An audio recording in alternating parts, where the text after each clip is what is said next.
Pumpya.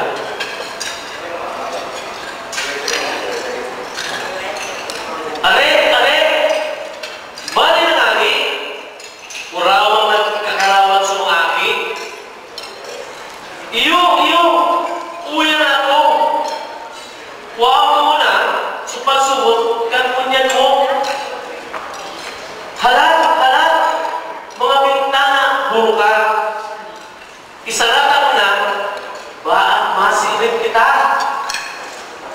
Pero, anong sasabihin ka, katakanin ka? Alas 12 ko to, nagkukulong kita. Bahala na sila.